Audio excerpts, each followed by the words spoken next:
Hi, gang. It's Kale. And Patrick.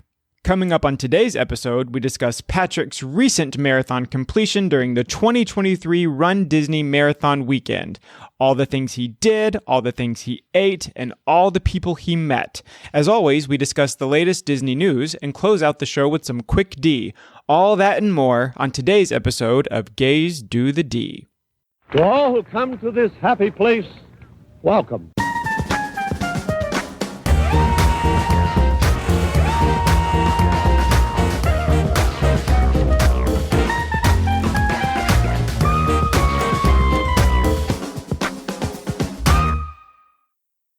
Patrick, it's a clean telephone. Don't just think you can walk in here like that. Did you know that the germs can come through the wires? I never call and I never answer. It's a good way to get sick. Very, very sick. That's how I got so sick. Someone called me on the telephone. Kazuki. I can't wait to edit the scream that you just did at the end of that, because I'm going to have to lower the volume by about 1,000. Kale. No, I think everyone should throw their coffee on the way to work. Fair enough. Fair enough. Thank you for that intro, Kale. Long walk around the block to get to the point. English. That wasn't off the top of your head. You knew I was about to do something ridiculous, and that was planned way ahead of time. Who among us doesn't know that you're going to do something ridiculous for the intro? It's funny. We always say this is going to be a really short episode. We have a lot to get through, and then right off the gate, you're just elongating the episode by about 13 minutes. No, I know. I'm sorry. What are we? We're already like a minute and a half in, and all we've said is each other's names. I'm sorry. I know. I'll get better. Don't be sorry. It's what the children want. So, how are you? I'm good, thanks. Kale, how are you? I'm doing good. I love when we do these Saturday morning recordings. Yeah, you have a fresh slate for the day. Yes, it's nice. I feel rejuvenated. The medication is at its peak. I'm good to go. Yes. Fantastic. Yes. I have to say, I just went and saw last night, in fact, Hairspray on tour with the one and only Nina West. Friend of the pod. Yes. Friend of the pod as Edna Turnblad. I have to say, I was nervous. Like, I know that she's talented, but you know what I mean? Sometimes when I don't want to call her casting stunt casting because it was absolutely correct casting. Right. Because she was phenomenal in it. But you worry sometimes when you see people you kind of know and you respect and you're like, are they going to do a good job? And she did so fantastic, perfect in this role. No, completely. I mean, I did a lot of musical theater as a teen and like early adult, and a lot of people are now doing professional stuff, which I'm not jealous about in the very slightest at all. But it's like if I ever do see like a professional production that has someone that I do sort of know, there is like an apprehensiveness, right? Of like, I hope this isn't the one show where they don't hit the note. Do you know what I mean? Yeah. And then they always blow me away. But yeah. Yeah, absolutely fantastic. Go see Hairspray on tour if you haven't seen it yet. It's a wonderful. I love Hairspray. It's just such a great feel-good show. But this cast is so young and energetic and just hitting every beat. It's great. It's a wonderful show. Yeah, that's awesome. Also, Nina West is incredibly talented. She also is an amazing person. Like a truly gem of a person. I agree. She's one of those people who, they say don't meet your heroes or whatever, but definitely meet Nina West because just a really good person. And it's one of those examples of like when you put good energy into the world, good things will come back to you. And I think that's exactly what's happening right now in her life. I just had an epiphany. I think that's been my problem this whole time. I'm definitely getting the energy back that I've been putting out, and it's not sitting well with me. I mean, you are. Your greatest accomplishment is being on Gays Do the D, so that's not boding well for your karma. Right. This was the one thing that ever worked in my favor. Yeah. And that bar is mighty low. I don't know. Sometimes it makes me feel super fancy, but whatever. Good. I'm glad. Yeah, when people are like, want to have brunch, and I'm like, oh, I can't. I'm recording for my podcast, and they're like, ooh, what podcast? And I'm like, it's Gays Do the D. And they're like, what's that? I've literally never heard of it until this moment. No, it's amazing because we were talking about this a little bit earlier, but like the people who do listen to us and like are loyal to this podcast, they're the greatest people. Like there's nothing better than opening up a DM from someone going, you just made me laugh. And I mean, at least I hope it's about the pod and not about like a picture that I posted trying to look cute. But you know, I always assume it's about the pod. I also always assume it's about the pod and not about a picture I've posted of myself. So I know that this is sort of the tea of the episode, but have you fully recovered from your marathon weekend? Oh, we're just gonna jump into the main segment right now. No, I just want to know. No, we'll save like the meat and potatoes for later, right? But I mean, so are you going to answer the question or negative? I'm refraining until prompted officially. No, I'm just kidding. No, yeah, yes, it is lovely to be back, but it was a wonderful trip, and I am mostly fully recovered. I have to say, yeah. Like my 41-year-old back got a little spasm the day after the marathon, and so it's just getting a little, it's nothing major. There's no like major injury or anything like that. But I definitely am feeling all 41 of my years. But you weren't on the plane with a muscle spasm in your back. No, it wasn't. Okay. And it wasn't even that bad. I think I'm over exaggerating. It wasn't like, lay you down for a week kind of a thing. It's just like I can definitely feel the muscles in my back right now. Okay, so you got tired about what I did. You got tired, and then we're like, oh no, I have arthritis of the knee, and I like that I way overshot it, and now you're way underselling it. Of like what you're like, oh, you scratched your back, right? Cute. Like, right. Walk it off, Patrick. Oh man, yeah. But other than that, yeah, I'm officially, unfortunately, back in the swing of things with work and life, and my Disney trip is over. Good. Well, that's awesome. I am proud of you. Good. I'm glad your trip's over. Thank you. I'm still on a trip, but Yeah. Fair enough. Well, what do you say? Let's get into the full episode.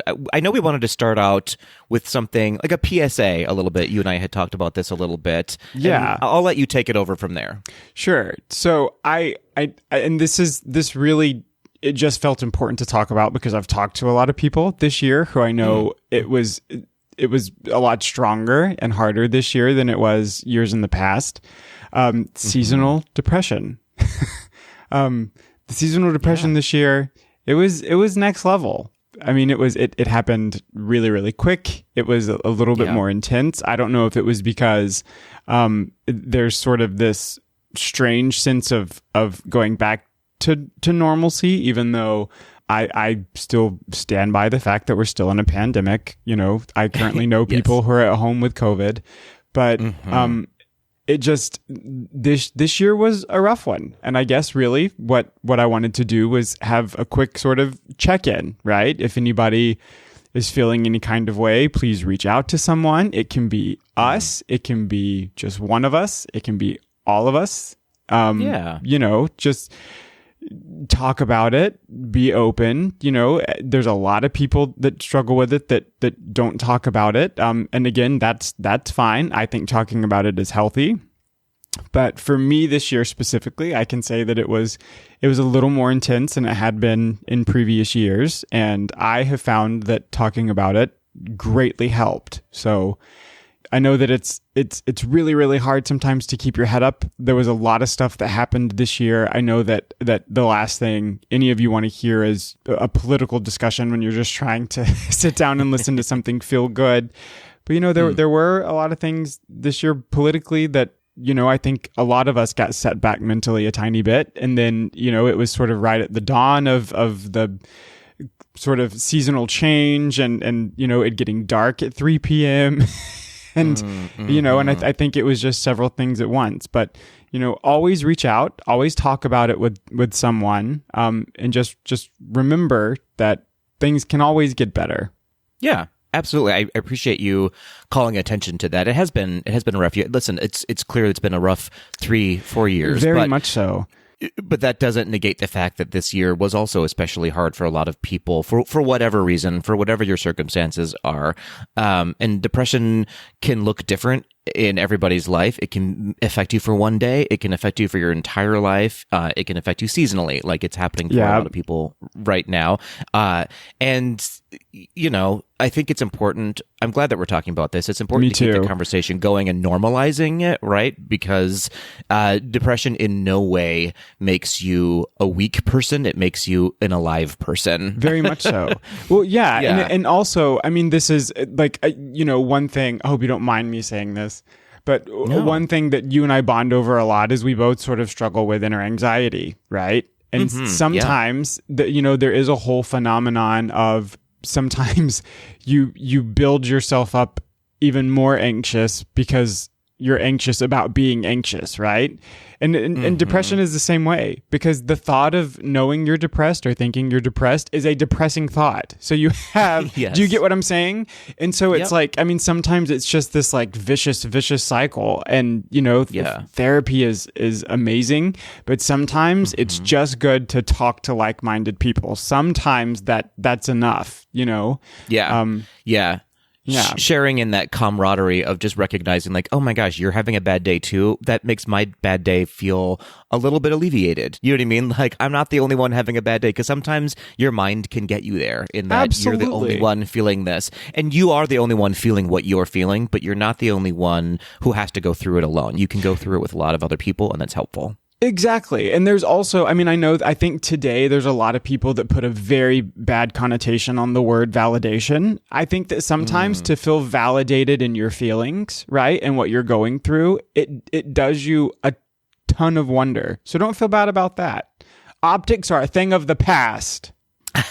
I love that. And just before we close out of this little conversation, to the flip side of what you said earlier about reach out if you are in need of help. Yes, absolutely do that. Even if you just need to talk or like let someone make you laugh for a second. But also on the flip side, reach out to someone if you think they need help. Sometimes it's hard to reach out, as we all know. Sometimes it's hard to say I need help, and you probably recognize in your friends before they even recognize it in themselves that they're having a bad day or having a hard time. Absolutely. So it is okay to say, hey, how can I help? What do you need today? I'm here for you.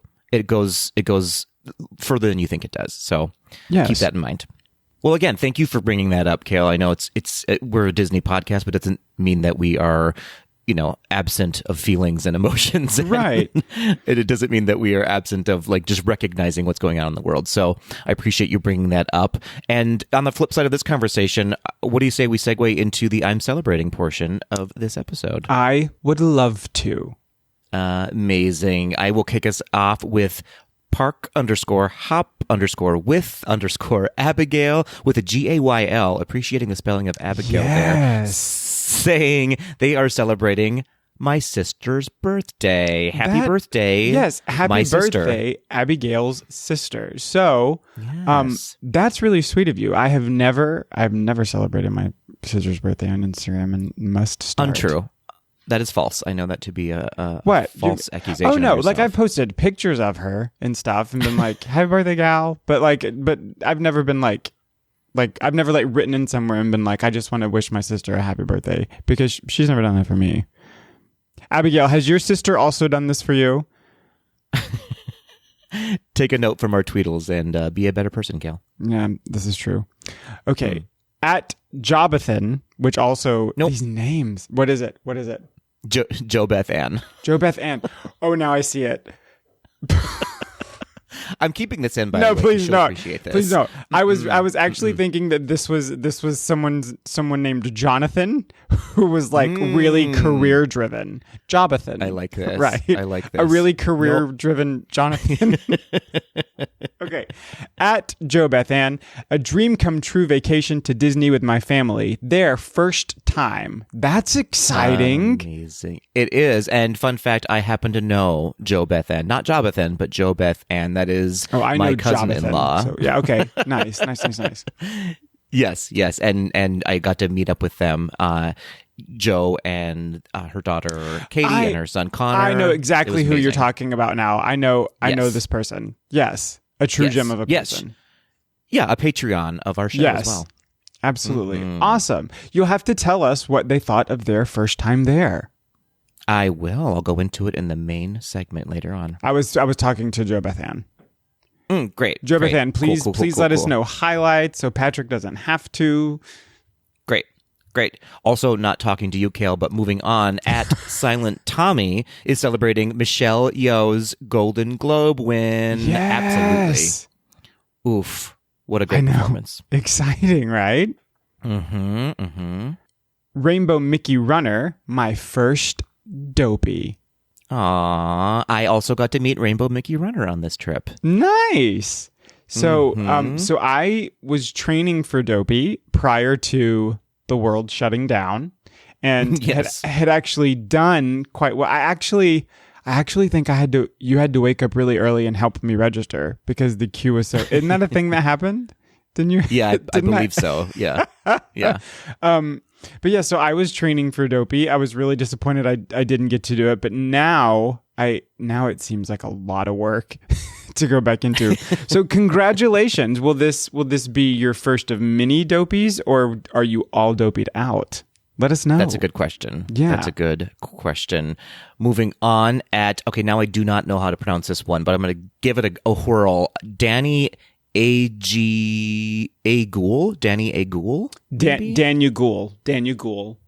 Daniel Gould. Okay, I love it. Love that name. Here for the journey. Celebrating turning 29 and getting a raise at work. Congratulations. Yes. Congratulations. Scott in the woods training to run a marathon. Oof. Yeah. Congratulations to you. That first step is the hardest one, I think. Give him one big tip right now, PK. What's the biggest tip you could give him training for the marathon?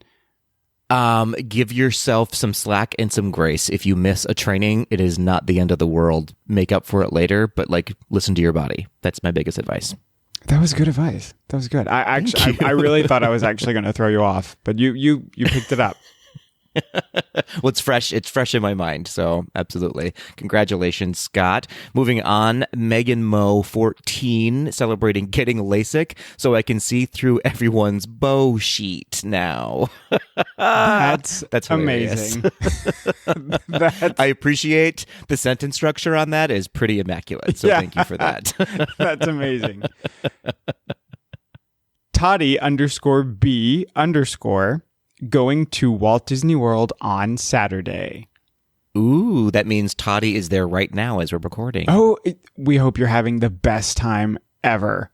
I'm certain of it. I am certain of it. Moving on, at Bourbon Plant Guy, celebrating starting my journey to become a licensed landscape architect. Wow, Whoa. that's a massive journey to undertake. Yes, it is. I wouldn't know where to begin. No, I have what's the opposite of a green thumb? Like no thumbs at all when it comes to gardening. It's bad. So I can use some advice. Same. No clue. You know, I accidentally watered a fake orchid in this house for 2 years. I told you this, right? I know that story well, and it haunts me to this day that I don't know how it happened, but well done to you. Bob _V _art _ photography, a successful surgery using Walt Disney World as my motivation for recovery. Well, awesome. Yeah, we are celebrating that as well. Congratulations. Yes. I'm glad it was a success, and I hope you are going to have a magical time in Walt Disney World. You very much so.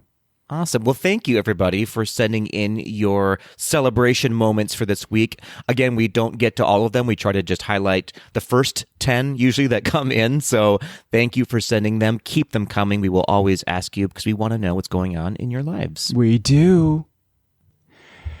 Hey, Patrick. Oh, dear. Yes, Kale? Are you ready for This Week in Disney History?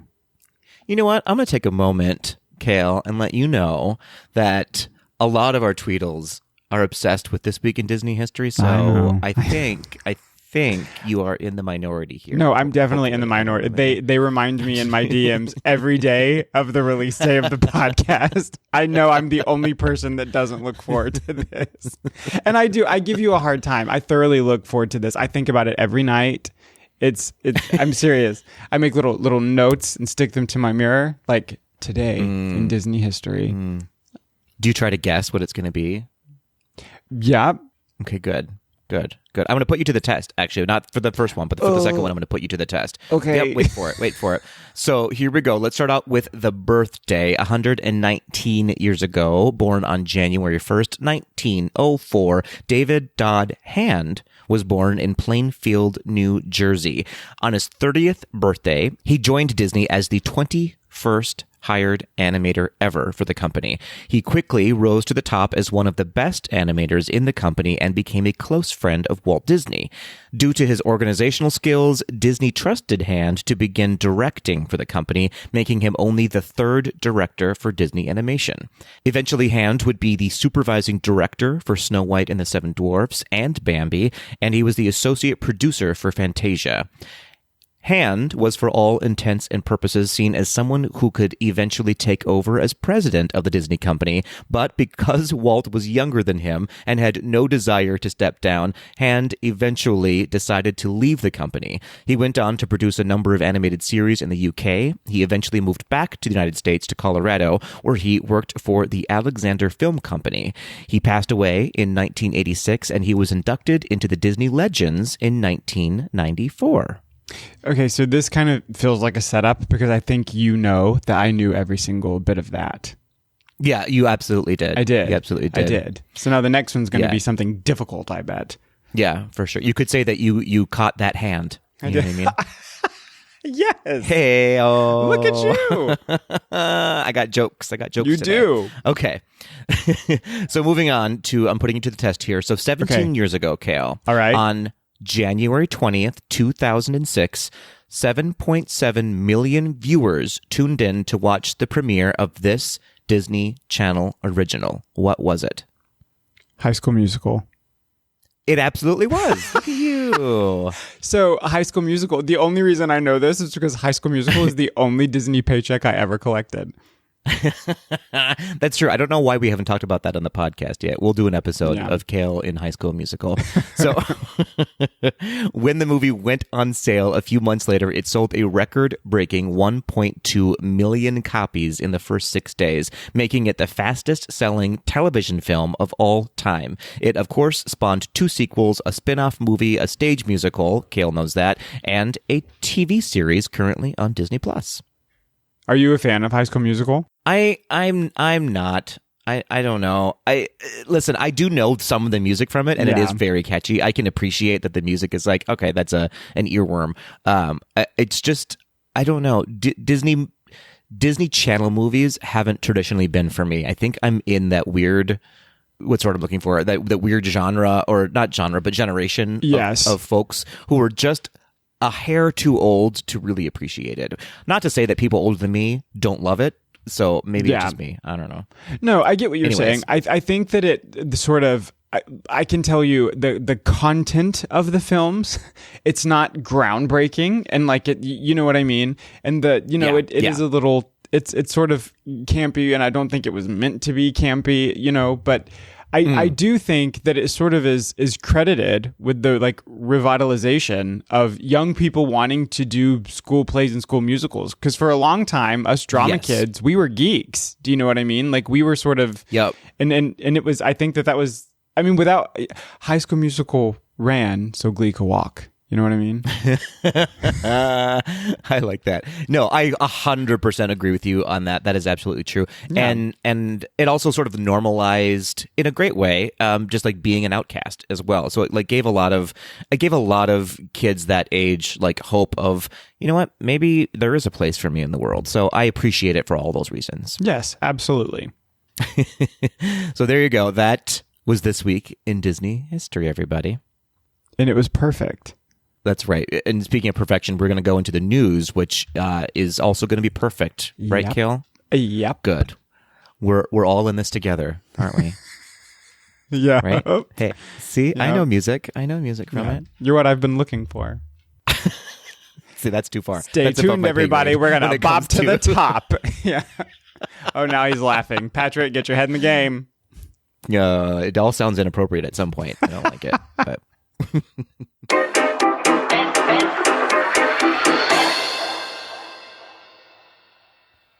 Hey, Patrick.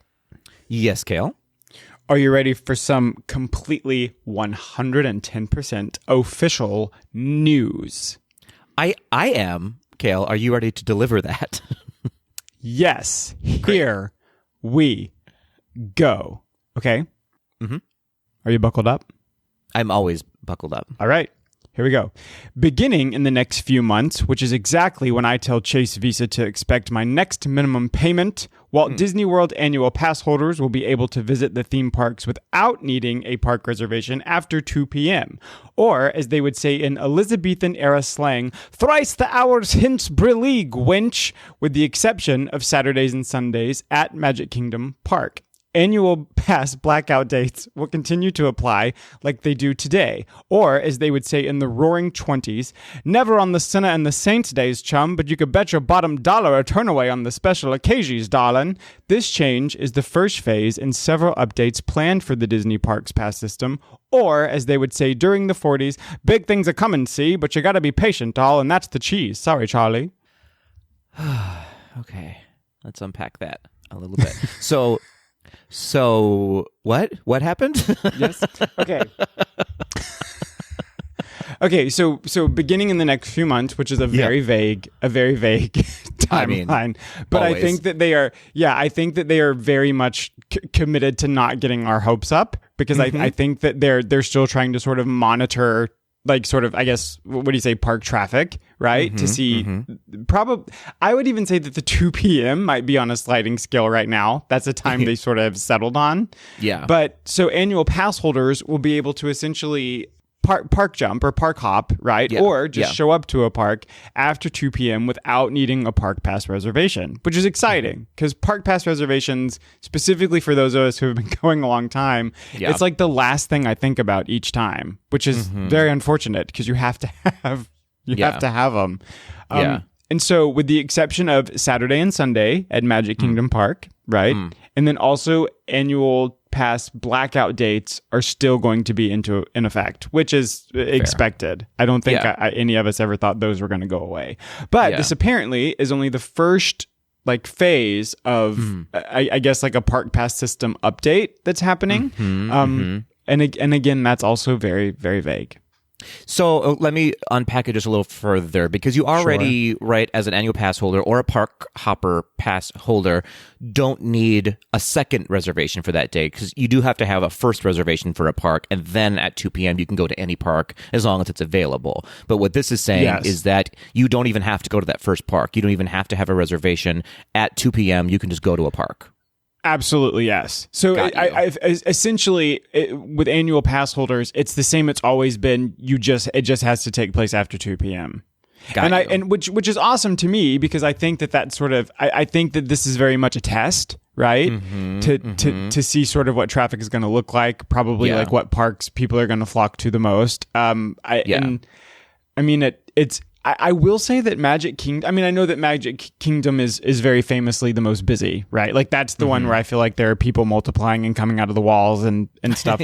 But with all the changes that are happening to Epcot, I really it's shocking to me that there's no like sort of restriction on Epcot right now. Yeah. But once they do, it should be noted, I think still in effect, though, once they hit their limit, you're not guaranteed to get into that park. No, you are not. Yes. Yeah. That's correct. Yeah. Absolutely. And also interesting, over in Disneyland, they're playing with this as well. So I think they just switched over to, or are going to switch over to, if you have, what is it, the golden key, or I can't remember what they're calling it anymore. But listen, that whole thing is mind draining. Yeah, but so if you have that and or a park hopper pass there, you can start park hopping at 11 a.m., which is real early compared to the 2 p.m. Yeah, so things are coming. Changes are. I'm glad to see this happening. Yeah. Yes. Okay, try and outdo me with your news story. It won't be difficult. It will not be difficult. Disney recently announced a host of new info regarding nighttime spectaculars across 3 of its parks. Disney World's new, old, and confusing nighttime spectaculars now have official timing, for the most part. So, nobody's favorite temp queen, Disney Enchantment, will officially end on April 2nd, making room for many people's favorite legendary queen, Happily Ever After, which will return on April 3rd, with all new projections down Main Street, USA. And over in Epcot, Harmonious, which failed to hit the right chord, will sashay away on April 2nd. With the ending of that show, guests will see a phased removal of the monstrous barges from the lagoon. Replacing Harmonious temporarily is everyone's favorite filler queen, the hilariously, at this point, named Epcot Forever, making its third debut.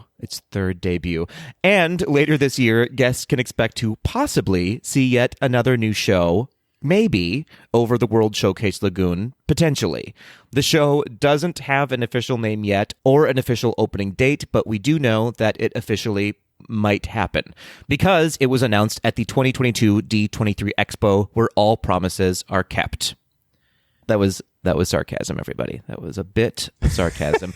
So over in Disneyland, we now have more information on World of Color 1. As part of the Disney 100 celebration, this new show will debut in Disney California Adventure on January 27th. World of Color 1 will celebrate the deep and lasting impacts that can occur from one small action, which sounds like a PSA from a local clinic. A quote from the Disneyland website, "You'll discover how it only takes one action to make an impact on the people in our lives and the world around us. Just as one man, Walt Disney, started the wave that has continued to grow and inspire people around the globe for 100 years. So, through music and projection, guests will see representation from Disney Animation Studios, Pixar, The Avengers, and Star Wars. The score will combine 18 different compositions, including a new song titled Start a Wave, written by Cody Fry and performed by Lauren Allred. And finally, across the pond in Disneyland Paris, the new show Avengers Power the Night debuts on January 28th. The show, of course, is dedicated to all things Marvel, combining music, projections, pyrotechnics, and 500 drones on and around the Tower of Terror. The soundtrack will feature a mix of Marvel's most iconic themes performed by an orchestra of more than 70 musicians. Unlike the other shows mentioned above, Avengers Power the Night fully acknowledges that it is a temporary show and will officially end on May 8th, 2023. So whoever decided to not name the returning Epcot Forever Epcot back again, should be fired. Yeah. I think that we need to start a contest to see who can rename Epcot Forever. We do. Just a more appropriate name for it, like Epcot yeah. Here Today. Every once in a while. Yeah. Yes. Epcot Here Today. Oh my gosh. That's hilarious. Oh, no, that's exciting though. I can't. So this is. I know that this is. There, like you announced a lot of exciting things. I'm so ready for those barges to be out of the out of Epcot. I can't wait. I I know. hope that they do something fun with them. Like, I don't know, recreate them into something else, because that's a lot of material that they're just like, well, I guess we're not going to use these again. Yeah. Crazy. I know. Or if there's a way for them to sort of be, if there's a possible way for them to be like submerged by day. Do you know what I mean? Yeah. And then sort of come out of the water at night. Well, that pond is only like 4 feet deep, though. So not me thinking Disney can do anything. Right. Not me thinking Disney can open up the earth. I still need answers though on who created those and who said this will look. Everyone will love this enormous monstrosity on the pond. Everyone's gonna love it. No, right. I know it. Yeah. I know. And then the first time they saw it, how they weren't like, oh, we've made a mistake. I think, but then it was too late. I think once they brought it out there, they were like, oh no.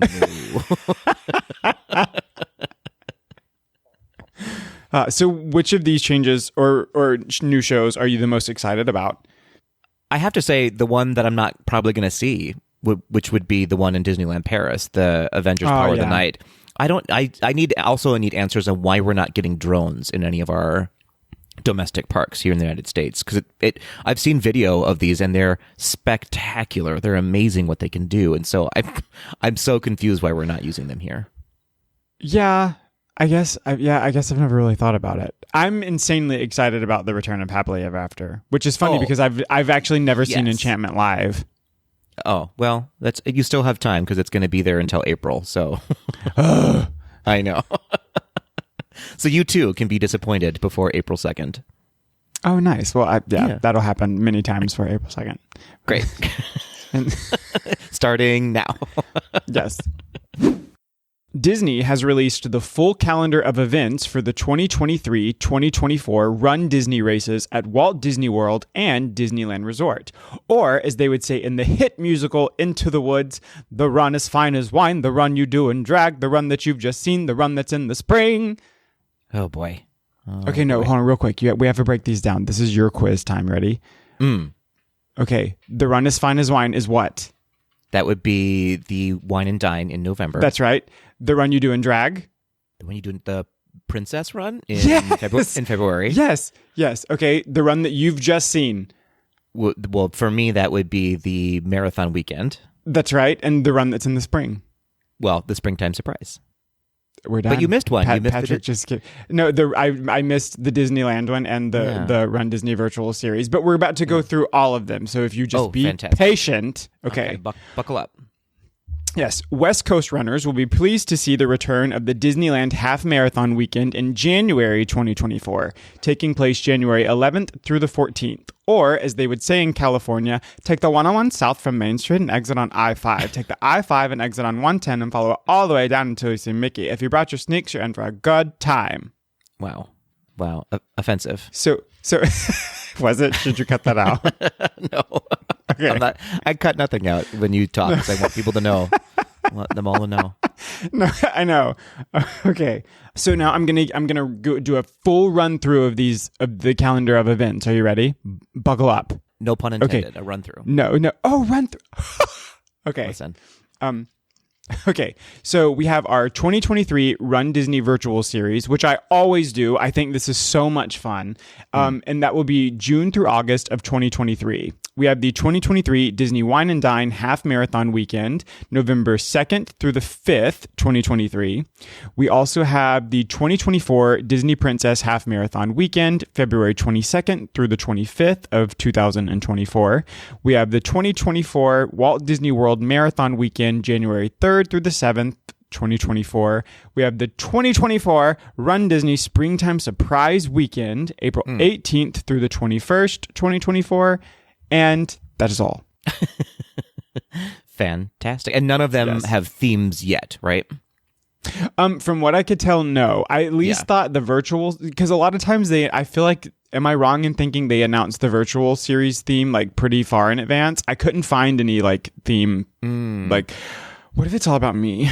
I'm not like hoping, but what if, you know? What if? Yeah, I think that would be a fantastic idea. I'm just not going to elaborate on that. I don't have anything else to say. Will you be doing a run in the 2023-2024 series, except other than the virtual run? Yeah, I would like to. The only problem is you don't ever invite me to them. Mm-hmm. I'm going to stop inviting you pretty soon. In fact, actually. No, seriously, offline. You and I need to discuss like what runs we're gonna do and like that kind of thing. We also need to figure out how to get like your face on my picture ID. So like if I'm not able to like if I wake up and I'm like this is not the vibe, you can sort of. Do you get what I'm saying? I would do that for you in like a height contest or something. Thank you so much. That's the nicest thing you've ever said to me. Mostly. You're welcome. Yeah. All right. Well, and that's in the news. I'm officially Run Disneying away from the news now. Thanks, everybody.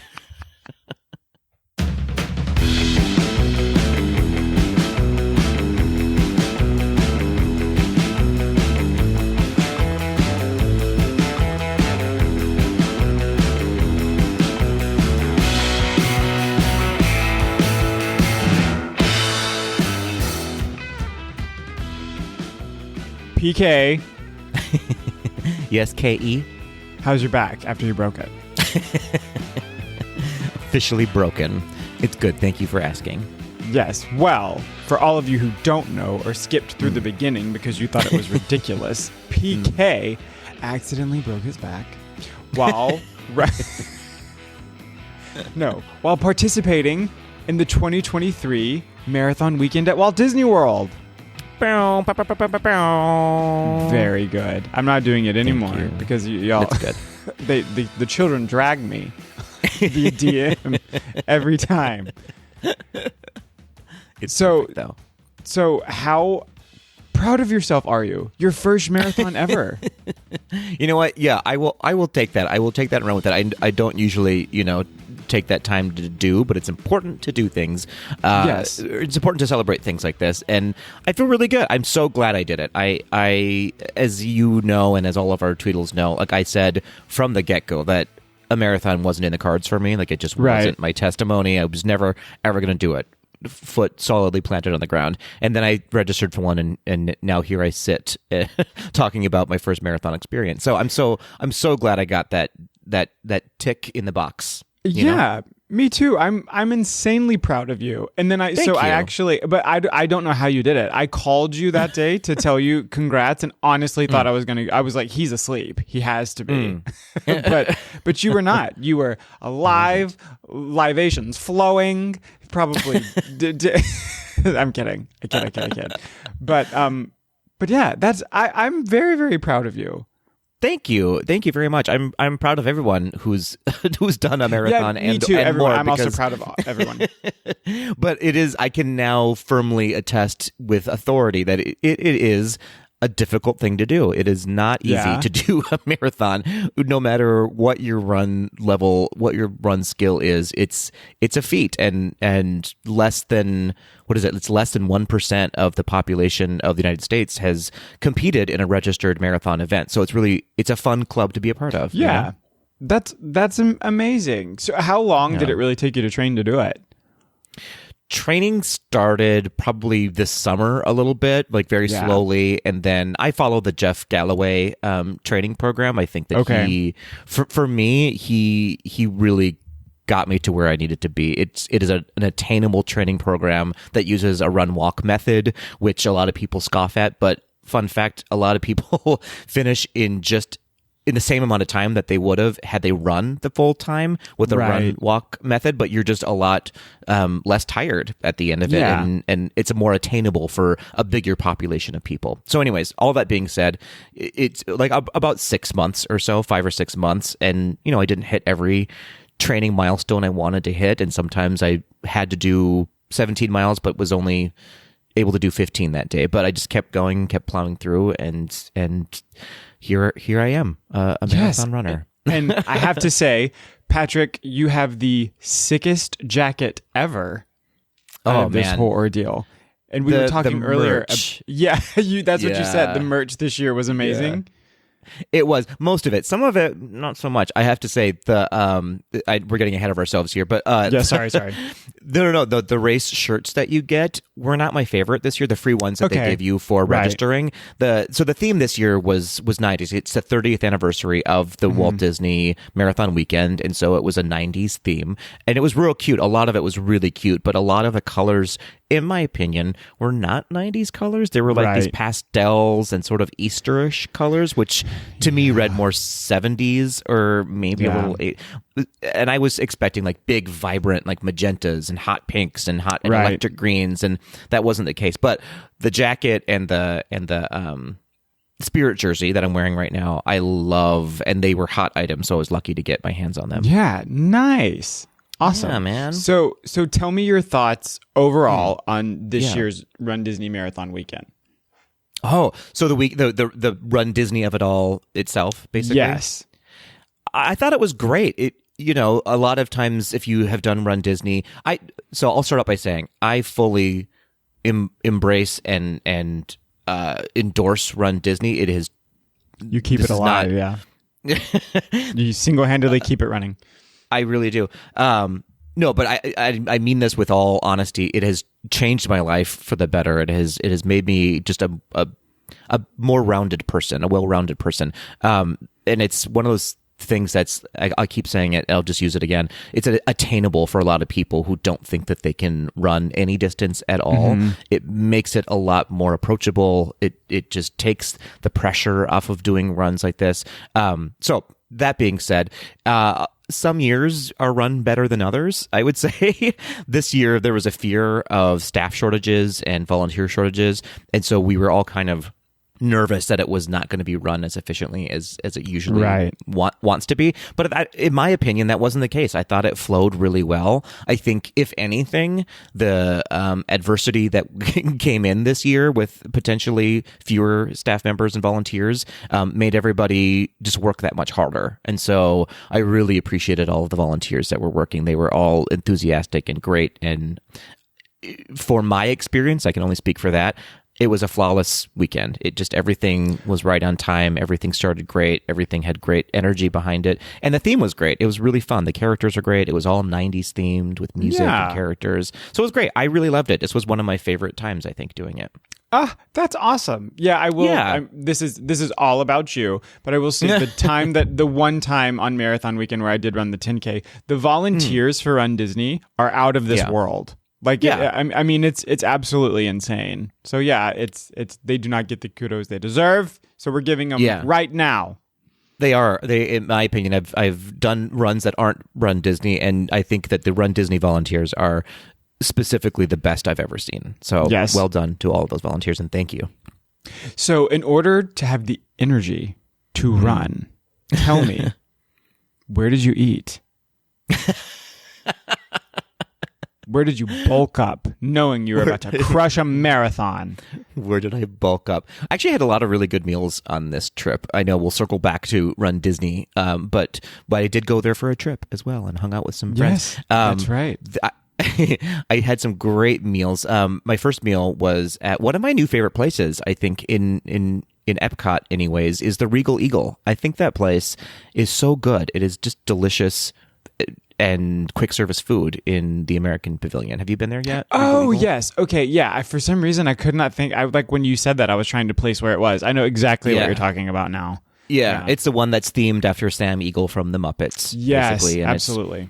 It's a barbecue. Is it the best barbecue in the world? No, but it is a really good place to go that's going to appease many people in your party. I think everyone will find something to eat there, and there's lots of seating inside and outside, so that makes it a good experience. And I got the privilege to, I mentioned them earlier in the episode, to eat with my cousin Joe and her kids, Katie and Connor. Hi, everybody. They were just ending their first trip to Disney World as a family while I was beginning mine. And so I got to share a meal with them at Regal Eagle, which was absolutely outstanding. Awesome. Where else did you eat? I know you didn't just have one meal. Wow. No, I usually have one meal per hour while I'm in Walt Disney World. That same night, actually, I had dinner with some of my travel companions, Nick and Dave from Canada, and my friend Laddie, who is a runDisney buddy of mine now, had dinner at Topolino's that evening, which is in the Riviera Resort. Okay, nice. Yeah, which is beautiful. Such a beautiful resort. It's a lovely one to go walk around and to see all the art that's there. And Topolino's, I have to say, I think is maybe a new must-do while I'm on a Disney trip for dinner, at least. Okay, it's outstanding. I had the kale salad and then the rigatoni with wild mushrooms and black truffle. All right. Because I said kale. I know, you hate that. It's not, but I did have it, and it was delicious. But the rigatoni, I have to say, get the pasta. If you are a mushroom fan, it is outstanding. The service was fantastic. The views are amazing. I really recommend Topolino's. And apparently, I haven't done it, but their character breakfast is, a lot of people have said, the best one that's on property. So nice. I love that. Any type of mushroom pasta. I zone out, and it's like euphoric. I don't hear anything. All I see is like the plate. It's next level. And it's you'll love this one. I was like in awe of every bite was out. It was so good. It was the best meal maybe I've had in a long time. It's done. I'm going to Topolini's. Topolino's. There we go. Yeah, Topolini's. Correctly. Okay, great. So another place that I had dinner and I fully recommend is Paddlefish, which is in Disney Springs. Yes. Have you been there? I have been there. Okay. I have. Yeah, I've been there and I've stumbled out. I don't know. Oh, I actually am not confident I've eaten. Okay, great. But it's awesome. It's great. Good for you. It is great. So Paddlefish is the one in Disney Springs that is a boat, basically, that you eat on, and it's really beautiful inside. I had dinner with my friend Justin and his husband Jack. They were kind enough to invite me to dinner with them. And again, an outstanding place. I think it'll be, if you're eating in Disney Springs, I highly recommend it. It's one of those places that you don't book it through Disney, you actually book it through Open Table. So It makes it a lot easier to A, get a reservation, and B, change your reservation. As we all know, changing a reservation within Disney is really hard to do sometimes. But it was a cinch for them to update the number of people that we were with. And it was fantastic. Highly, highly recommend Paddlefish to anyone out there. I had the shrimp pasta, if anyone's interested, which was delicious. And then, where else did we eat? Oh, we had dinner at the Brown Derby one night, and that's my jam. I know. And as you all know, I go back and forth on the Brown Derby. And last time I was there, it was a high note. And this time it was not a high note for me, food-wise. No. I mean, I don't know what it was. Sometimes the food for me is just not great. I had the chicken coq au vin, and the sauce was great, but the chicken itself was dry as a bone. Patrick, the chicken coq au vin. Yeah, you don't like? Patrick, chicken coq au vin? Okay. I pronounced one little thing wrong and you're going to drag me. You said Coco Van?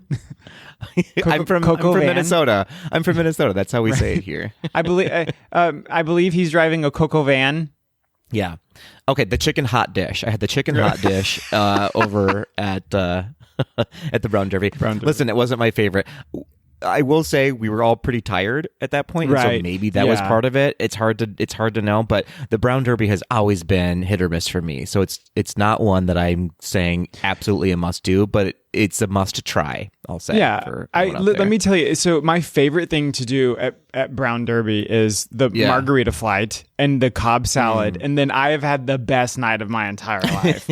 But like, I love that Cobb salad so much that I refuse to try something else. I'm like, no, I know, don't waste my time. And maybe that's my mistake. I should just stick with what's good and get the Cobb salad because it's everyone's favorite salad anywhere. But I don't know, for some reason to me, it's getting a salad doesn't feel like the right choice at Disney, even though it's absolutely the right choice there. Yeah, but I mean that Cobb salad, it's not like you're eating light. Do you know what I mean? No, like in no way. Yeah, and it's literally world famous. Like their Cobb salad is what they're known for. It's amazing. Roger of the Steamboat Willies makes that actual salad, like the brown for us at home sometimes, and it is my favorite thing in the entire world. My gosh. Okay, Roger, if you're listening, which you're not, I'm sure, but Roger listens. He does. He gives me critiques. He comes with a sheet, notes. Yeah, we sit down for notes. I love it. He send me the recipe. I want to try that. I would love to make that. Okay, and so then the last meal that we had was the night after the marathon. Me and again Justin and his husband Jack had dinner at one of my favorite places in Coronado Springs, Toledo, which is at the rooftop of the tower there, the Grandisino Tower. Yeah. Right next to the Dahlia Bar, and that place never fails for me. It's just so good, so exquisite. I didn't know that they have a little side room over there that we sat in that has a really beautiful view of nice kind of the same terrace view that you get when you're at Dahlia Bar. And it was great. The service is always great there. The drinks are always great. They have a really good wine list, and anything you order off the menu is going to be great. And a fun fact, my favorite thing on the menu, strangely, is a side dish of the roasted Brussels sprouts. They're so good. They're like candy. They're so good. Yeah, that's awesome. Do you know, I always feel like if people ever ask me, like if they're planning a Disney trip about places to eat, that's probably the thing in Disney World that I have the least experience with. Like I will find something that's good and stick with it every single time. I famously don't like to try new things. I do not have FOMO. I have what I call FODM, which is the fear of doing too much. Oh. And so That's good to have. That's good to. I have to say, like, I would sometimes rather want for more than do too much. Yeah, for sure. But it's I guess I really don't know why. I don't know why. Like I've never really thought about like, this is a trip where I'm going to really like explore some awesome food. It has not happened. Fair enough. Well, so doing a Run Disney trip for me has become less about the parks and more about Run Disney and meals. Because you sort of have to plan really thoughtfully, like when you're having dinner, what you're eating, are you going to have something too heavy or too light? And so meal planning is actually kind of important when you're doing it. And so we decided to let's make this trip all about just the company and the Run Disney and having dinners together. And that's what we did, basically. Yeah. Well, and now that you've said that, I think maybe part of the reason why I have never really gotten so much into like the restaurants and the food, I think it's because we really like to go when there's a festival at Epcot. And so there's a full day or two sometimes that we dedicate to trying and just eating ourselves into a coma. Do you know what I mean? That is actually my favorite thing. I would say that like the food and wine festival and then like Festival of the Arts, like the food, my gosh, absolutely incredible. Yeah. It's interesting. I've said for a long time, I think we both said this, who among us hasn't said this, that Disney World isn't necessarily about the food, but it can be if you choose correctly. Absolutely. You have to be very, very thoughtful about it. 90% of the places you're going to eat are going to be basic, but there are those 10% places that are real. You can get a great meal and you don't have to break the bank to do it either. So. Right. And then there are certain times where you're just starving and you're waiting for Happily Ever After to start. And so you pay $12 for a hot dog at Casey's. 100%, which is always a good choice. But I would say don't get the hot dog, get the corn dog nuggets. That's just my personal opinion, though. I don't think I've ever had them. Are they amazing? No, but they are. They do become like addictive. Like they're good enough, and they taste like the Magic Kingdom. You know what I mean when I say that? It's just like one of those foods that it's a Magic Kingdom food. Nice. Yeah. So were there any firsts on this trip? New things that you experienced? Great. Well, Topolino's was a first for me, and so we've already talked about that. Not a lot of new firsts. I did see the new condensed version of the Finding Nemo show at Animal Kingdom. Okay, nice. I never saw the Oh, well, there you go. So that was a first. Excuse me. So that was a first seeing the new one, which if you've seen it before, you have seen this show before. As I just described it, it is a condensed show. I think they sold us a bill of rights that wasn't accurate. Like they sold us on this was a fully new show, and it's not. It's just sort of narrated by new characters, and then you get like flashbacks of what the old show was, which I have to say is great because this new show is only 25 minutes long. The old show, someone correct me if I'm wrong, but I feel like there was like an intermission. Like it was like a 45-minute to an hour show. It was real. It was like a Broadway show, basically. And it's great. The songs are amazing. The cast is amazing. But this condensed version, it's where it's at, I feel like. Yeah, that's where it's at. Yeah, so go see that. What else was there? There wasn't a lot of firsts. We did, like as I said, we didn't do a ton on this trip because we were all running a ton of time. So we just didn't. You were zeroed in. You had your eyes on the prize, head in the game. Yeah, you were ready to go. You're ready to 100%. I did have. Here's what I'll say. I did have my first non-parks day actually on property. So after the marathon, we all had high hopes and dreams that were quickly shattered after running the marathon of going to the Magic Kingdom to get photos, just to get the medal photos from the castle. Oh, okay. Yeah. That makes sense. When you, I thought you were meaning like go to Magic Kingdom to like chill. I was gonna, after not to chill, but like we planned to like take a nap and then go to the park and walk around a little bit, maybe go on a ride and get some photos and come back. But we decided, Justin and I, who were staying at Coronado, and his husband Jack was there too, but he didn't run the marathon. But we were like, that's not our testimony today. We have no dreams of walking any further than what's on property here at Coronado. So we decided to just make it a Coronado Springs day. And we went to the pool and hung out there and had a cocktail. We went to the Three Bridges restaurant and had a little snack there and a cocktail there as well. And then we just hung out, and then we went and had dinner and a drink at Dahlia and called it a night. And it was fantastic. It was the best decision I think that we made on the trip, to listen to our bodies and our minds and say, this is too much. Going to a park is too much right now. It's not even going to be fun. So we're going to camp out here. And Coronado Springs is beautiful. There's so much to do there and so much to see. Right. And it's great. So I recommend it. Have a relaxation day. I agree completely. So I think that it is something we need to normalize, right? Going there and taking a day and just experiencing where you are, where you're staying. You know what I mean? I do, absolutely. And I say that knowing full well that like that's just not in the cards for a lot of people, because sometimes they're at Disney World for 3 days and it's the only trip they're ever going to take. And so they want to experience the parks and do the parks. But if you are able to take a rest day, take a resort day, absolutely do it. Recharge. Do it. Yes. Sit by the pool, get blasted.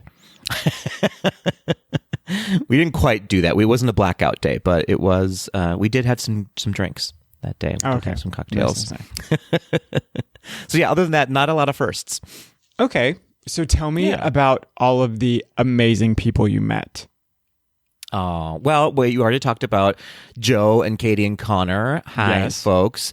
And I hung out, of course, with Nick and Dave and Laddie, and then also Justin and his husband, Jack, who I had met Jack on my last Run Disney trip, but we're just like, hi, goodbye, because they were leaving as we were. So anyway, so I got to hang out with him for a longer period of time. He's delightful, wonderful. I also met up with JT, our co-host JT, on my last day there. Was his sort of first full day there. And our friend and his co-host on the Disney Buzz, Melanie, was there as well. So that was a lot of fun. I got to hang out with them at Hollywood Studios, and they had sort of an entourage with them of friends that from their theater company that we hung out with for the day. I'm sure JT will mention. Yeah, I'm sure JT will mention them on the next episode when he gives us a trip report on Festival of the Arts. Nice. I know. Very exciting. Very excited to hear about that. But they were all a treat. We hung out at Olga's Cantina, which was fantastic. Who else did I meet up with? I met up with Steven, who is Step McCoy, I guess, is his Instagram handle. He was there doing the half marathon. We had met a year ago doing the same run before. So we met up with him in Animal Kingdom and got to watch the Finding Nemo show, and then he was leaving as we were coming, so that was short-lived meet and greet with him. We talked about Rainbow Mickey Runner was there doing his first Dopey. We happened to run into him. Also, so funny story, we were sitting down for Finding Nemo, and we looked down the row, and it was just a row full of gays. And we were all like, I know you. You're on Instagram, da-da-da. It was really funny. It was a They call weird it the moment. Dory Row. The Dory Row, yeah. It was the Dory Row. And then we all quickly forgot each other after that. So, well done. That was good. That was quick thinking on your feet there.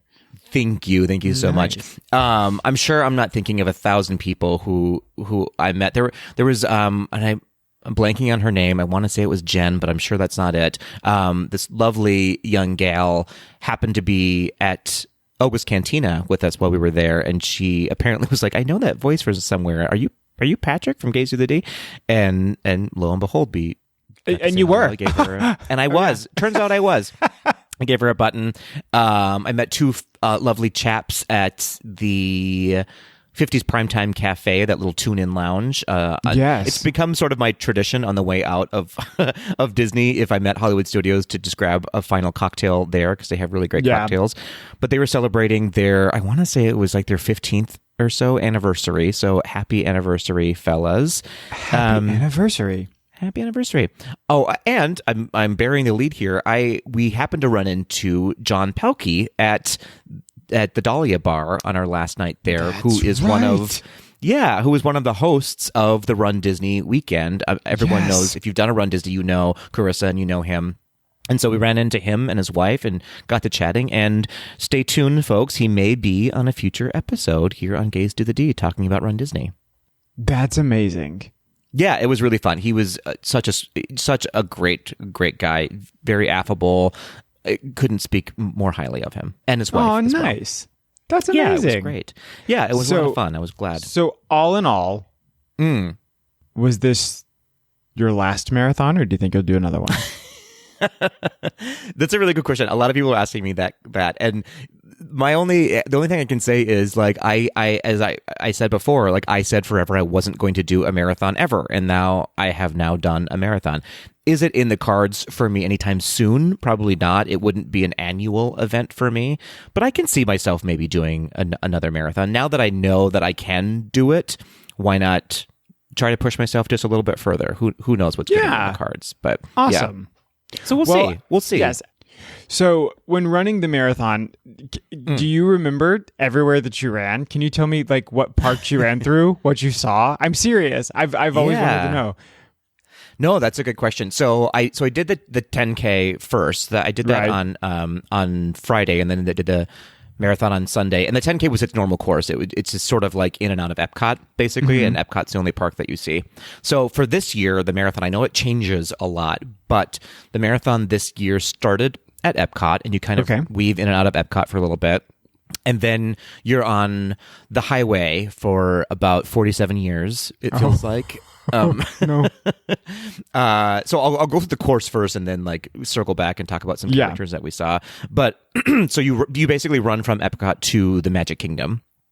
And if I'm remembering this incorrectly, someone I'm sure will read me for it, for filth. But you run through the Magic Kingdom, and you're in the Magic Kingdom for a hefty amount of time. You sort of come in through the TTC and then run up through the castle. And that, I think, for me is...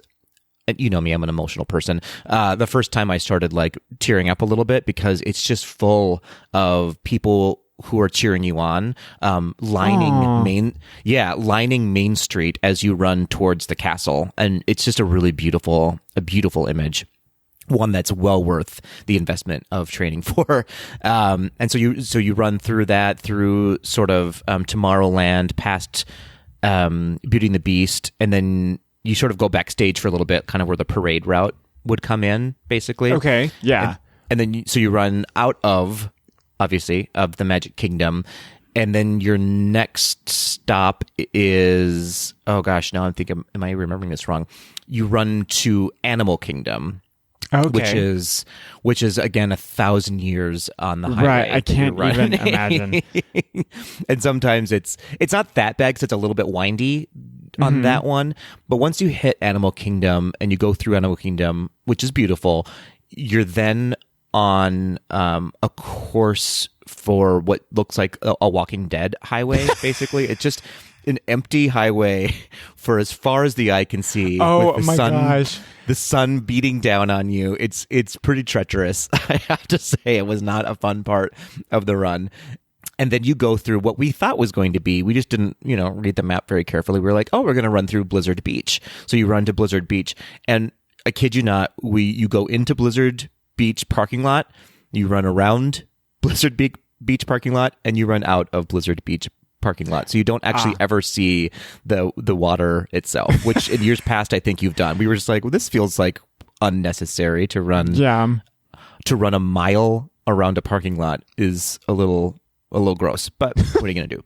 So then you run from there to Hollywood Studios, and you're in Hollywood Studios for briefly 4 or 5 steps, and then you're out of Hollywood Studios. You basically go in.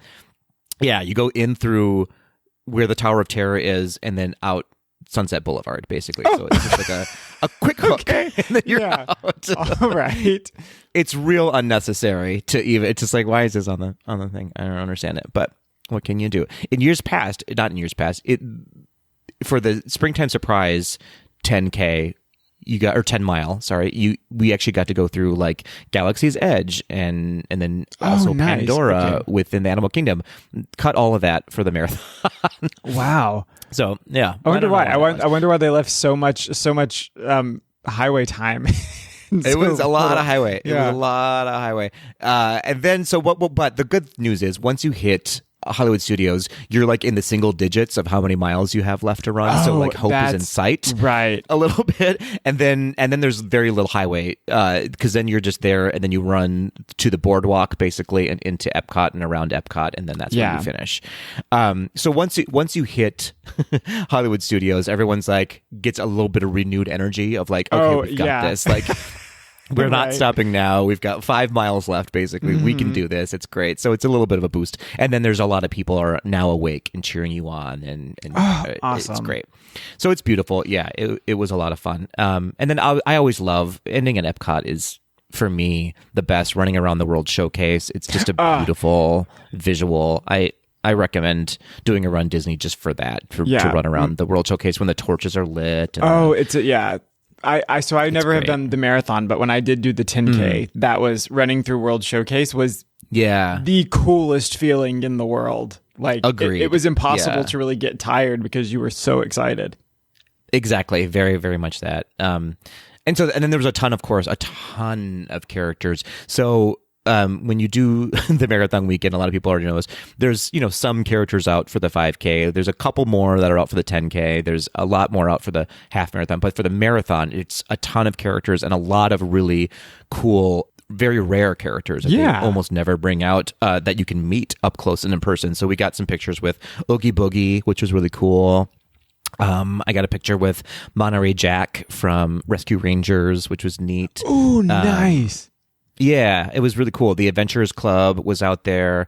A lot of the characters from Hercules. So a lot of characters from the 90s were from movies from the 90s and TV shows from the 90s. So it was really cool. There's a lot of wonderful photos out there. If you follow anybody who's done the marathon this year, go look at their pictures because there's really, really awesome characters. So that was nice that they sort of stayed on theme with the Disney characters. Yeah, a lot of DuckTales characters were there. It was cool. It was a lot of fun.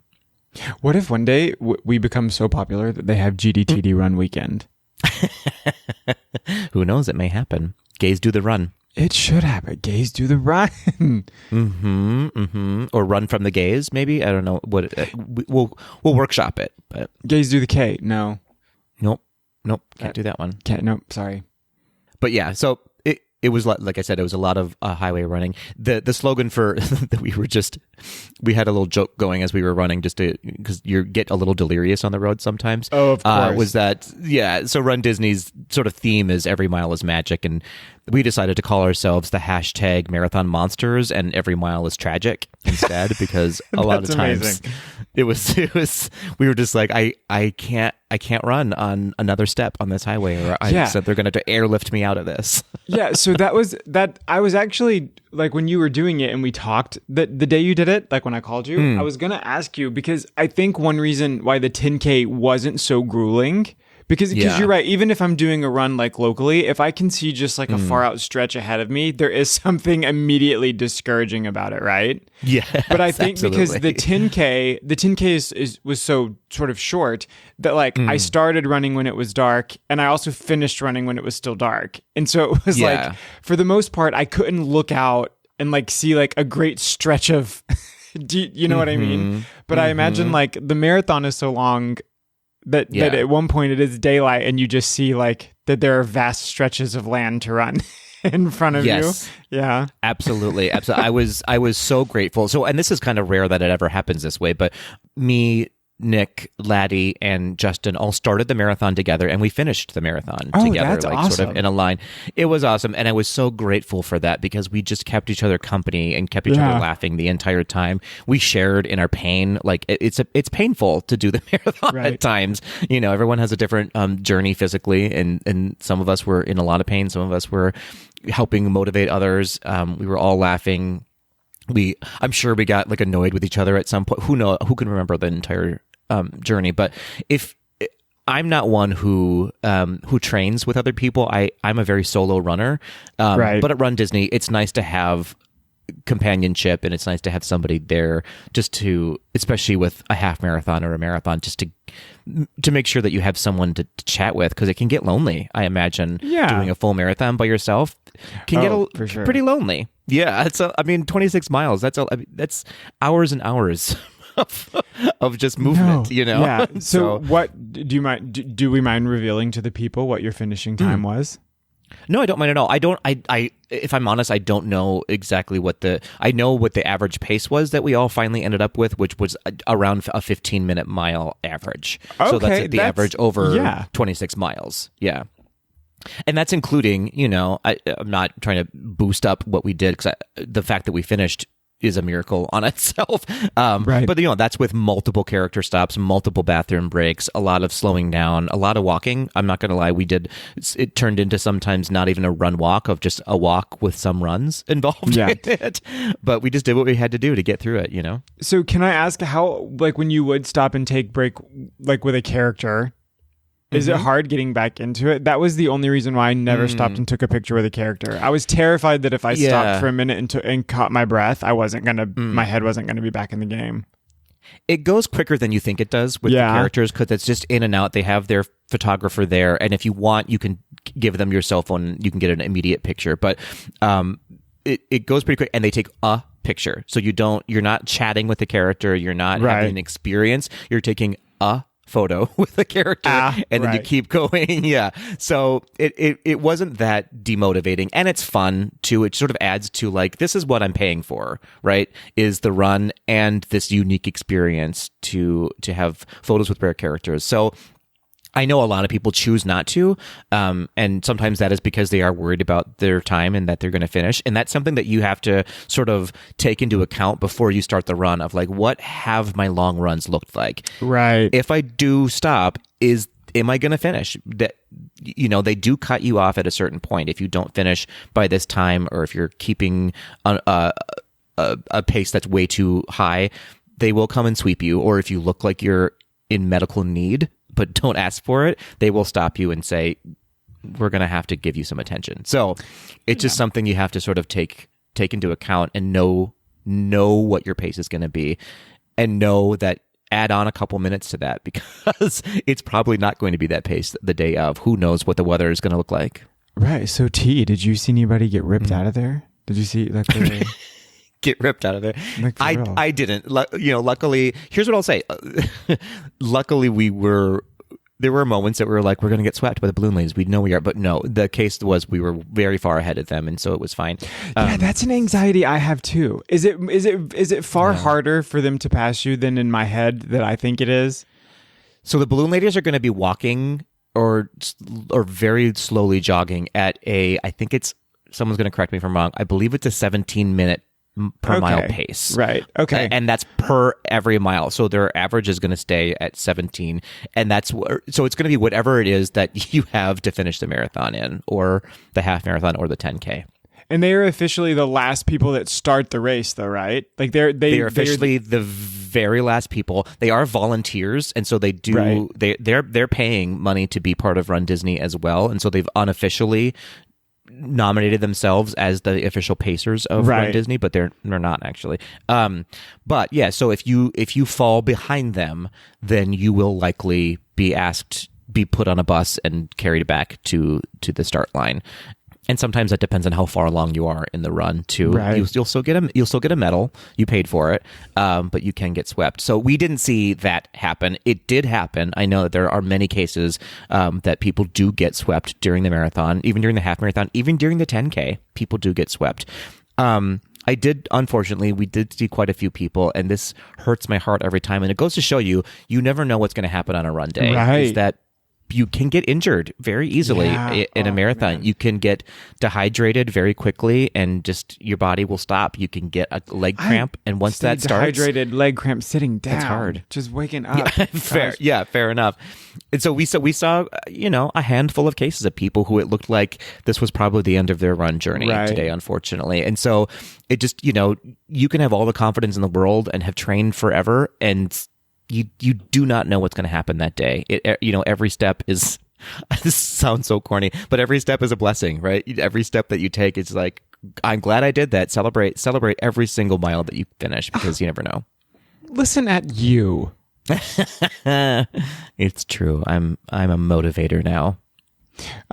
So I'm so proud of you. So glad that you had the best time ever. I'm so really jealous of the merch. Truly, you need to do a full photo shoot in the jacket. The jacket is so sick. Yeah, the jacket's great, and I said this to you before. Like the medals. I mean, they're beautiful and amazing. But I'm so proud that I now have the coveted marathon finisher Mickey ears that you get, that everyone who finishes a marathon gets a set of these Mickey ears. And I'm just so proud to be a part of that club now. And so I'm thankful for everybody who helped me along my journey. You included, all of our Tweedles included. It's amazing. Okay, $1 billion idea. Are you ready? Mm-hmm. I come to Minneapolis and we start the marathon weekend. The Mary Tyler Moore Marathon Weekend. The Mary Tyler Moore. It. We call it marathon for short. Obsessed. The Mary Obsessed Tyler with this Moore. idea. Yes. It's I amazing. can't believe they right? haven't done that before. I can't either. You cross the finish line, throw your little hat in the air. Genius. It's happening. Okay. It's happening. So, should I run a marathon? Should you? I'm the authority on this, and I think you should. No, here's what I'll say. Well, here, I have an idea. We have some fun facts at the end of this episode, and let's just get to them right now, and maybe that'll provide some inspiration. And then you tell me, should you run a marathon? Okay. How does that sound? That sounds perfect. Give me the facts, serve me the tea, and then I will make my decision. I like it. You'll give us the final decision. Yes. It's yours to make, Kale. So, as we said already, so this was the 30th year of the Run Disney Marathon weekend. It was also happened to be the 10th year of the Dopey Challenge, which you've heard us say over and over again, but just in case you don't know what it is, it's when you consecutively run on 4 days in a row, the 5K, the 10K, the half marathon, and the full marathon. Mm-hmm. So there's a reason they call that the Dopey Challenge. Yes, completely without making a single sound. 100% that, very mute while you run. Mm-hmm. So this year alone, talking about the marathon, there were 59 runners who completed this year, who have now completed all 30 of the marathons for the Run Disney Marathon weekend, ranging in ages 50 to 80 years old. Isn't that amazing? That's amazing. Yeah. So Rudy Smith was that 80-year-old who ran this year, who has completed all 30 Run Disney marathons. He's incredible. He's an avid marathon runner now, obviously, but for a little motivation for some people who have not started their journey yet, who are thinking about it, he didn't even start running, really, distance running, until his 40s. And so some of his accomplishments since then include, and these are just some of them, include running a marathon on every continent. That's including Antarctica. He's run a marathon on the Great Wall of China. Oh my God. I know. He's run 2 races up and down the Empire State Building, which sounds like a nightmare. Oh my God. To me, yeah, and he's completed all 6 major world marathons following his completion of the Berlin Marathon, which was this past September. Rudy, amazing motivation there. Rudy, I am slain. Rudy has slain me this Saturday. Yeah, absolutely incredible. So congratulations to all 59 runners who have completed all 30 of those marathons. Now, moving on, this, as I said, was the 10th year of the Dopey Challenge. Now, there are just under 400 Dopey Perfects remaining, meaning they have run all 10 of them, completing this year. Of them, my friend Nick, all of you, I've talked about him many times on the podcast, on this episode as well, a Canadian Tweedle Nick, is Dopey Perfect. He's also completed 49 registered marathons. So now just a little peek behind that. 10 of those 49 marathons were part of the Dopey Challenge. 1 was part of a Goofy Challenge, which existed before Dopey was a thing. The Goofy Challenge is the half marathon plus the full marathon. 2 of those marathons were part of an Ironman, which if you don't know what that is, it is a 2.4-mile swim, a 112-mile bike ride, and then a full marathon after that. God. Okay. Insane. Amazing. Now, going deeper into that, so during the virtual year, which we talked about that you did the virtual half marathon, he did, in fact, complete the Dopey. So he registered. You had to re-register for the virtual. So he did it. But technically, he ran that Dopey ahead of schedule, a few months before you were even supposed to do it or needed to do it. So then, in January, when everyone else was doing their Dopies, he did it again in solidarity with all of the other people. So if you're counting, he actually is beyond Dopey Perfect because he's done 11 Dopey runs instead, which then also technically marked his 50th marathon completion this year with the Run Disney marathon weekend. That's amazing. Amazing. So what do we call if it's more than perfect? He's dopey, flawlessly perfect, perfectly flawless. He's dopey, flawless, and fabulous. Dopey, flawless, and fabulous. That's what you are, Nick. Yep. That's what you are. Okay, so here's a little bit more motivation for you, Kale. This year, a woman named Catherine, I'm going to not say her last name correctly, Cargiulo, Cargiulo. I don't know how to pronounce that. But, and I'm sorry, because Catherine, you're amazing. And here's why. This year, she won the women's division. So she completed the marathon in 3 hours and 13 seconds, which is beyond amazing. That is, I can't even think about what that was. Like, she finished it before I hit mile 2, I think. I don't know. Incredible. So Catherine, 7 months ago, was doing a triathlon in which she broke her back. She broke her back, went into full recovery, and not only completed the marathon this year, she won the marathon this year in the women's division.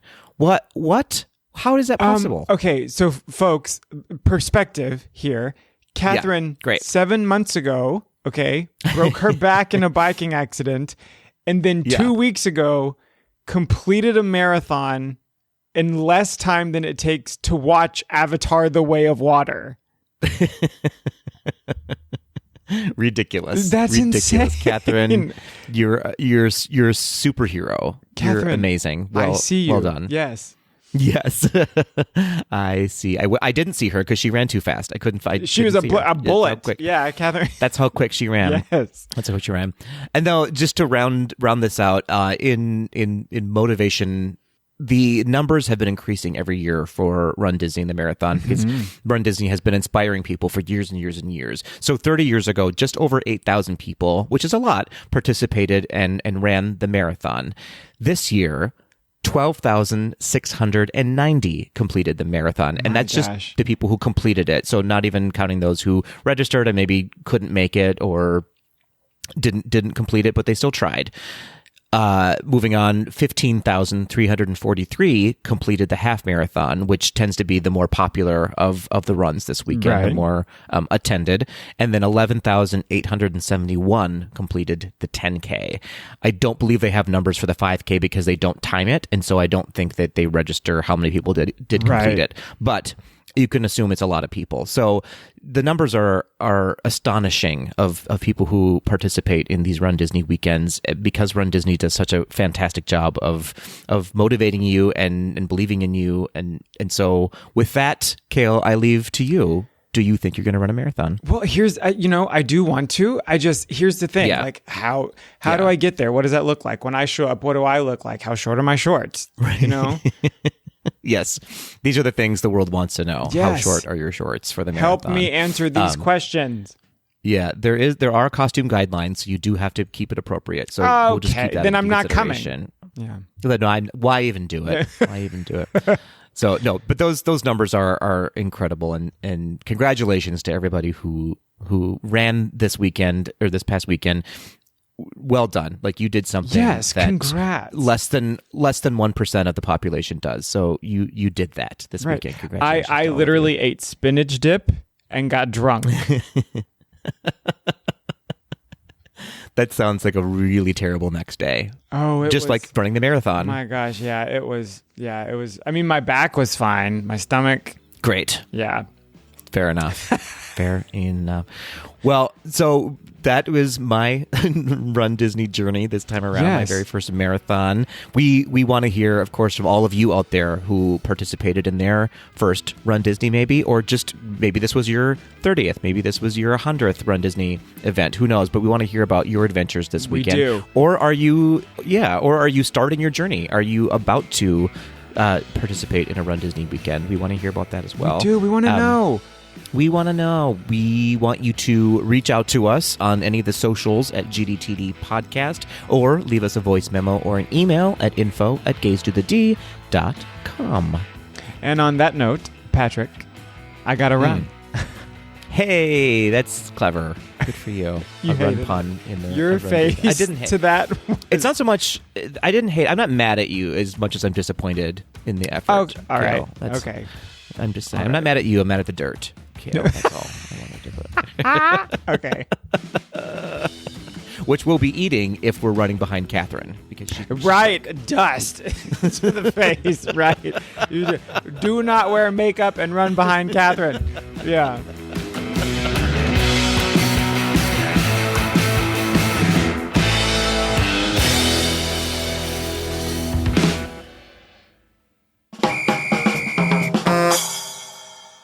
Oh, hello, Kale. Hello, Patrick. We've crossed the finish line of this episode. Yes. We'll see how long it is. Usually they're 4 or 5 hours. We may just be 2. Who can say? Whoever knows. Right. But we have completed. We are Gaze Do the Deep Perfect after completing this episode. We should come up with like a system of like how many minutes per mile our episodes are, like a somehow equivalent. I like that. Yeah, it doesn't bother me. I love doing this with you, and so I don't care how long they are. But I'm also not the editor, so I'm bothered. But we should. JK. But we have come to the quick tea portion of our episode today. Yep. Kale, I have a very important question for you before we get into quick tea. Yeah. Do you know what quick tea is? I do. I know exactly what quick tea is. Okay, can you briefly explain it? Yep. Okay. So quick tea is when we are asked questions and answer them. Great. Okay. Quick. Oh, I did a marathon, Kale, and you can't explain what quick tea is? I'm sorry. I know what it is. I just feel like you always like putting me on the spot to explain it. It is true. So, quick tea for Kale is where we answer a question that we have not been privy. This is annoying. I hate everything about this. That we've not been privy to, and then we answer it off the cuff. Answer it off the cuff. I'm so glad no one's listening to this because they usually tune out around hour 3 of our episodes. Do they? Hour 3. Okay. I think so. Hour 3. But we've once again crowdsourced our quick D question, and one of you came up with what I really hope will be a dream come true for Kale answering this question. No. So I thank you in advance to at JWRINC. Thank you for this question. Okay. The question is, are you ready, Kale? Mm-hmm. Great. If you had to pair each co-host against a character in a fight, who, why, and who wins? Hold on. I have this written down already. I'm just kidding. But no.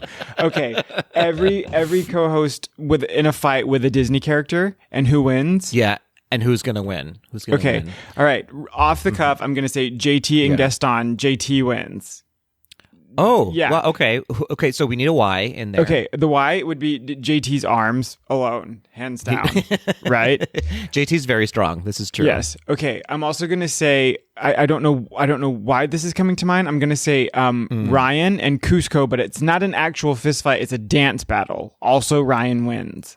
Ryan and Cusco. Interested in that? Yes. Interested in that. I just see sort of like a groove kind of. I'm sorry, I'm getting away from. It's a high compliment because Cusco is one of your favorite characters. Oh, he's amazing. Ryan would absolutely cream him in a dance contest, though. Okay, all right, great. We're gonna say Patrick and. Careful.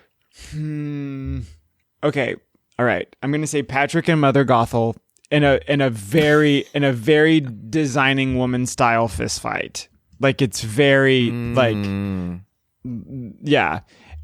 you do win. Okay. You don't look great in the end. No. Like she got the best of you, but you did win the fight ultimately. And that was the night the lights went out in Corona. Yeah. Right. Perfect. Yes, that would be the name of that movie. The night the lights went out in Corona. Okay, and then so I guess do I have myself as well? Yeah. Who are you gonna fight? Okay, Maleficent's dragon. I win. Walk away without a scratch. Okay. Okay, good. You think highly of yourself. That's a great list. That's a great lineup. Good job. Well Thank done you so to much. Okay. You're welcome. Do you have to do the same thing? My turn. Okay. Great. Okay. I'll start with myself because that's the easiest one. I'm probably going to fight Vanellope von Schweetz. Okay. Just a height lineup, Right. really, It just- I think is what it's about. Oh, so you're going like realistic, like in the locker room, having to match weight, like that whole thing. You're going, okay, I see. Sorry. Very that. Mine Very was that. more and fantastical.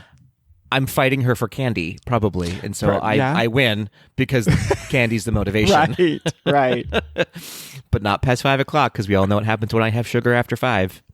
Doesn't look good. It's not pretty. Right. Don't do it. It's like a gremlin. Don't feed him. Let's see. Ryan is going to fight, and mostly because I just want to see what happens with... I think I would match up Ryan with Gaston, actually. Okay. I feel like that's a good one. And Ryan's going to win, obviously, because I think Ryan's got really strong legs, so I think he's gonna kick Gaston off the castle. Oh, okay, yeah. Just yeah. Yep, just a swift kick to the chest, and Gaston does die. Okay, now here goes Spoiler. the deal. I don't know about a kick to the chest. We have to think, is Gaston's chest stronger than Ryan's legs? We are talking about both of their fortes here. Yeah, Ryan's Ryan's a spin instructor. I still would give Gaston a kick to the stomach. I don't know about the chest.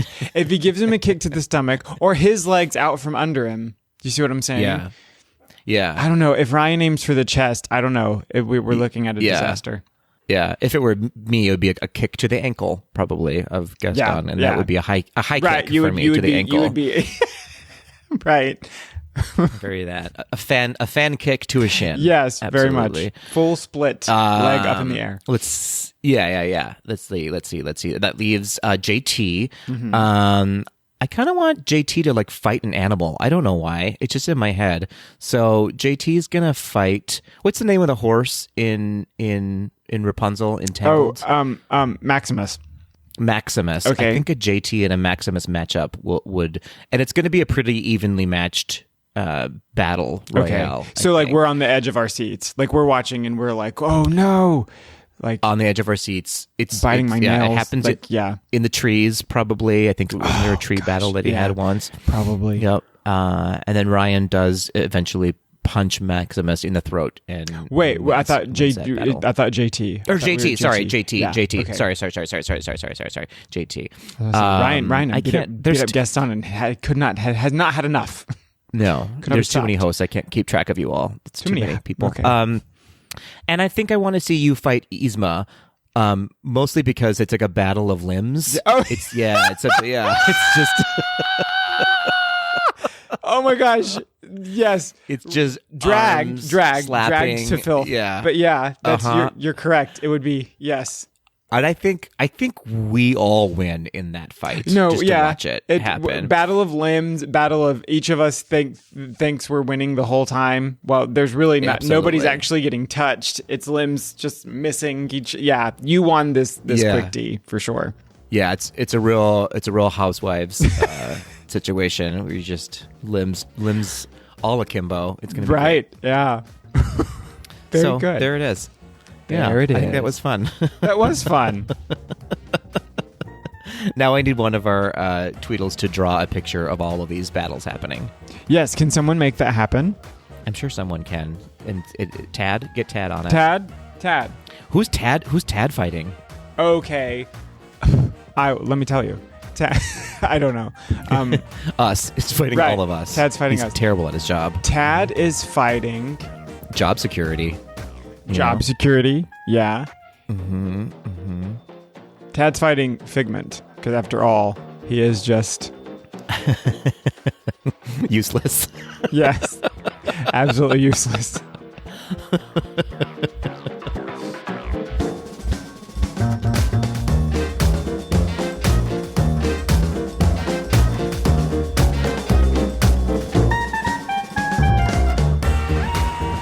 That will do it for this episode of Gays Do the D. Thanks for listening. To become a patron of the podcast, visit our website at gaysdothed.com/donate. For a donation of any amount, you can receive exclusive Gays Do the D content and help us continue to bring you the very best Disney news and discussions. Continue the conversation after this episode on Instagram and Twitter at GDTD Podcast. Submit your questions or show ideas to info@gaysdothed.com. Have a great week, everybody. See you real soon.